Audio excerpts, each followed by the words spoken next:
Hello guys, അപ്പോൾ ഞാൻ ഈ പോകുന്നത് എറണാകുളത്തോട്ടാണ്. അവിടെ ഹൈക്കോടതിയുടെ അടുത്ത് നമുക്കൊരു സൈറ്റ് ഉണ്ട്. അപ്പോൾ ആ സൈറ്റിലോട്ട് പോവുകയാണ്. അപ്പോൾ ആ വണ്ടി പെട്രോളൊക്കെ അങ്ങനെ വിലക്കൂടി കൊണ്ട് ഭയങ്കര പൈസ ആയതുകൊണ്ട് ഇപ്പോൾ വണ്ടി എടുക്കാറില്ല, ബസ്സിനാണ് പോവാറ്. അപ്പോൾ എനിക്കാണെങ്കിൽ മറ്റേ കിഡ്നി സ്റ്റോണിൻ്റെ ആ സംഭവം വന്നേക്കൊണ്ട് ഞാനിപ്പോൾ അങ്ങനെ പണിയൊന്നും എടുക്കാറില്ല അധികം. ഇങ്ങനെ സൈറ്റിൽ പോവും, വരും, പണിക്കാരെ കൊണ്ട് പണിയെടുപ്പിക്കുക, അങ്ങനെ അങ്ങനെ ടൈപ്പ് അങ്ങനെയൊക്കെയാണ് ഇപ്പോൾ നിൽക്കുന്നത്. അപ്പോൾ ഇപ്പോൾ ആ ഹൈക്കോടതിയിൽ ഒരു സൈറ്റ് ഉണ്ട്, അപ്പോൾ ആ സൈറ്റിലോട്ട് പോവുകയാണ്. അപ്പോൾ നമ്മൾ ഹൈക്കോടതിയിൽ ഇറങ്ങിയിട്ട് ഇപ്പോൾ നടക്കുകയാണ്. നമുക്കൊരു 2 സ്റ്റോപ്പ് അടുത്ത് നടക്കാനുണ്ട്.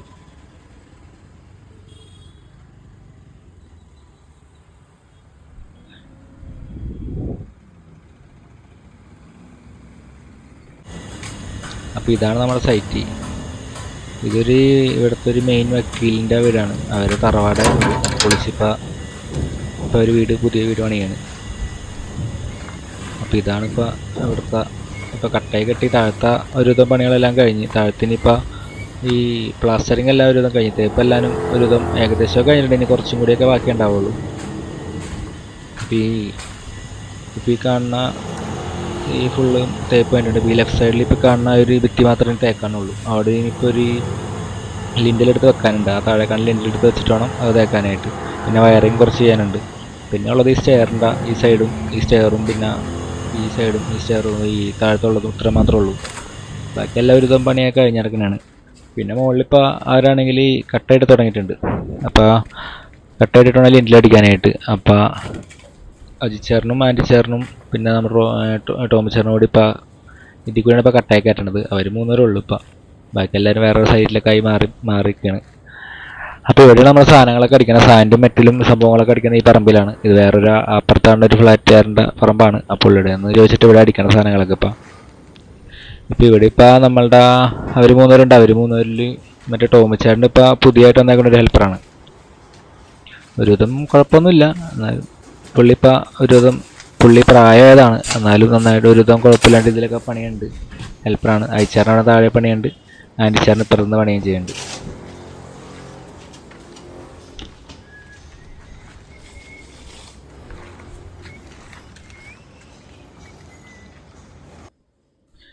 പിന്നെ ടോമിച്ചാറിനോട് എത്ര പറഞ്ഞാലും കേൾക്കൂല. കയ്യിലെടുത്ത് ഇങ്ങനെ പൊത്തല്ലെന്ന് പറഞ്ഞാൽ കയ്യിലെടുത്ത് തന്നെ ചെയ്തുകൊണ്ടിരിക്കും. ഈ സിമെൻറ്റ് ഇതായി കഴിഞ്ഞാൽ കുറച്ച് കഴിയുമ്പോൾ കൈ ഇങ്ങനെ പൊള്ളുമായിരിക്കും. പിന്നെ അത് ശീലമായതുകൊണ്ട് കുഴപ്പമുണ്ടാവില്ല, എല്ലാത്തവർക്ക് പെട്ടെന്ന് കൈ പൊള്ളും. ആ പുള്ളിയുടെ കഴുത്തിലാണെങ്കിൽ ഒരു ഇതുണ്ട്, വിഷിലുണ്ട്. അത് കാണിക്കാൻ പറയണേ കേട്ടോട്ടാ. അപ്പൊ എന്തിനാണെന്ന് ഞാൻ ചോദിക്കുമ്പോൾ പറഞ്ഞോട്ടെ.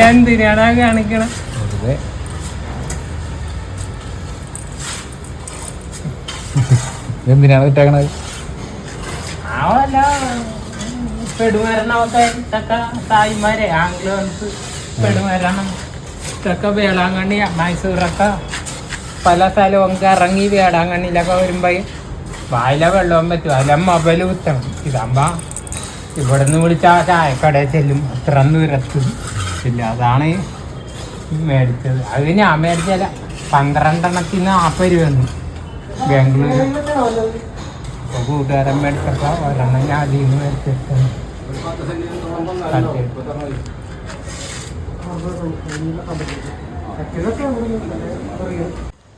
അപ്പോൾ നമ്മളിപ്പോൾ അവിടെ നിന്ന് ഇറങ്ങുകയാണ്. ഇനിയിപ്പോൾ അവിടുത്തെ ഒരു ഇതൊക്കെ പ്ലാനൊക്കെ നോക്കി പറഞ്ഞു കൊടുത്തിട്ടുണ്ട്. ഇനിയിപ്പോൾ അവരത് ചെയ്തോളും ബാക്കി എന്തെങ്കിലുമൊക്കെ ഉണ്ടെങ്കിൽ. അപ്പോൾ അത് കഴിഞ്ഞ് ഇനിയിപ്പോൾ നമ്മൾ അടുത്ത് പോകാൻ പോണത് നമുക്ക് ജനതയിൽ നമ്മുടെ വീടിൻ്റെ അടുത്ത് തന്നെ ഒരു സൈറ്റ് ഉണ്ട്. അപ്പോൾ ആ സൈഡിലോട്ട് നമ്മൾ പോകാൻ പോകുന്നത്. അപ്പോൾ ഇനി ഗേറ്റൊക്കെ അടച്ചാൽ ഗേറ്റ് അങ്ങനെ തുറന്നിടാറില്ല. തുറന്നിട്ട് കഴിഞ്ഞാൽ ആരെങ്കിലുമൊക്കെ ആയിട്ട് എന്തെങ്കിലുമൊക്കെ എടുത്തിട്ട് പോകും. പറയാൻ പറ്റില്ല. അങ്ങനെ കമ്പിമതൊക്കെ ആയിട്ട് പോയിട്ടൊക്കെ ഉണ്ട്. അതുകൊണ്ട് നമ്മളിപ്പോൾ അങ്ങനെ തുറന്നിടാറൊന്നുമില്ല. അപ്പോൾ നമ്മളിപ്പോൾ അങ്ങോട്ട് പോവുകയാണ്.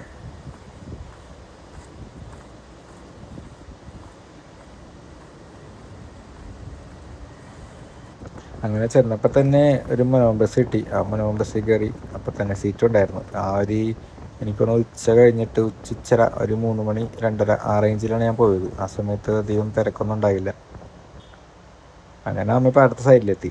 അവിടെ ചെന്നപ്പോഴാണെങ്കിൽ നമ്മുടെ അങ്കിയും പിന്നെ രാഹുലും കൂടി ഷട്ടറൊക്കെ ഓയിലടിച്ചൊക്കെ ഉണ്ട്. ഇതിപ്പോൾ വാടക എടുത്തേക്കാണ്. നമുക്ക് വർക്കുകൾ കൂടുതലുണ്ടാകുന്ന സമയത്ത് നമുക്ക് അത്ര സാധനങ്ങൾ നമ്മുടെ കയ്യിൽ ഉണ്ടാവില്ല. അപ്പോൾ നമ്മൾ എന്ത് ചെയ്യും, നമ്മൾ അത് വാടക എടുക്കും. സാധനങ്ങൾ റെൻറ്റിനെടുത്തിട്ട് ആണ് ചെയ്യണത്. ഇതിപ്പോൾ മെയിൻ വർക്ക് കഴിഞ്ഞ്, മെയിൻ സ്ലാബിൻ്റെ വർക്ക് കഴിഞ്ഞിട്ട് അത് പൊളിച്ചിട്ട് ഇപ്പം കട അടുപ്പിക്കുകയാണ്. അപ്പോൾ ഓയിലടിച്ചാണ് കൊടുക്കാനായിട്ട്. അവർ കൊടുക്കുന്ന സമയത്ത് നമ്മൾ അത് അവർ തരണ സമയത്ത് നമുക്ക് ഓയിലടിച്ച് തന്നിട്ടുണ്ടാവും. അത് നമ്മൾ അതേപോലെ തന്നെ ഓയിലടിച്ച് പരിക്കനൊക്കെ ഉണ്ടാവും ക്വാണ്ടിറ്റി ചെയ്തതിൻ്റെ. അപ്പം അതൊക്കെ ക്ലീനാക്കി ഓയിലൊക്കെ അടിച്ച് വേണം തിരിച്ചു കൊടുക്കാനായിട്ട്. അപ്പോൾ അവരുടെ ഒരു ഇപ്പോൾ അത് ചെയ്യണം. നമ്മുടെ റെപ്പിച്ചറിനൊക്കെ ആണെങ്കിൽ അവിടെ സ്റ്റെപ്പ് ഇട്ടുകൊണ്ടിരിക്കുന്നുണ്ട്, വലിയ സ്റ്റെപ്പാണ്. അപ്പോൾ അവരവിടെ നിന്ന് സ്റ്റെപ്പ് ഇട്ടുകൊണ്ടിരിക്കുന്നുണ്ട്. അങ്ങനെ ഇപ്പോൾ ഞാൻ ഉള്ളിലോട്ട് പോകുമ്പോഴാണ് ഇവിടെ ആണെങ്കിൽ വെള്ളക്കെട്ടൊക്കെ മഴയൊക്കെ പെയ്തേക്കൊണ്ട് നിറച്ചും വെള്ളക്കെട്ടൊക്കെയാണ്. ഇതിപ്പോൾ ഇവിടെയൊക്കെ നിറച്ച് വെള്ളം ഉണ്ടായിരുന്നു. ഇപ്പോൾ അവർ ആ സമയത്ത് വെള്ളം ഇല്ലാത്തതുകൊണ്ട് ഇപ്പോൾ അങ്ങനെ കട്ടയൊക്കെ തെളിഞ്ഞാണെന്നുള്ളൂ. അല്ലെങ്കിൽ കട്ടയൊക്കെ ഇങ്ങനെ കാണാൻ പറ്റാത്ത സ്ഥലമായിരുന്നു. അതുപോലെ ഉള്ളിലും വെള്ളമാണ്. സ്റ്റേ റൂമിൻ്റെ അവിടെ നിന്ന് ഇപ്പോൾ വെള്ളം ഒലിച്ചിങ്ങനെ വരും. അതുകൊണ്ട് ഉള്ളിലും വെള്ളമാണ്. ഉള്ളിൽ കയറിയപ്പോൾ നമ്മുടെ കുഞ്ഞഞ്ചേരനാണെങ്കിൽ ഈ ബാക്കിയുള്ളതൊക്കെ ക്ലീനാക്കുന്നുണ്ട്.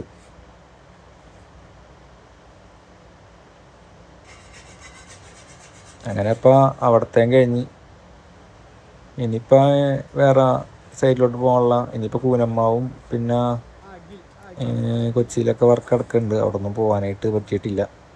അപ്പോൾ ആ സമയത്താണ് നമ്മുടെ അഖിൽ ബ്രോ വന്നത്. അഖിൽ ബ്രോനെ കൊണ്ട് വെറുതെ ഒരു ഷട്ടറൊക്കെ വെറുതെ പുള്ളി റോഡിലേക്ക് ഉണ്ടായിരുന്നു, വീടിൻ്റെ അടുത്തുള്ളതാണ്. പുള്ളിനെ കൊണ്ട് വെറുതെ ഷട്ടറൊക്കെ എടുത്ത് പൊക്കിച്ച് അവൻ വെറുതെ തമാശക്ക് ചെയ്യണം. അപ്പോൾ ഇത്രേ ഉള്ളൂ ഗൈസ്.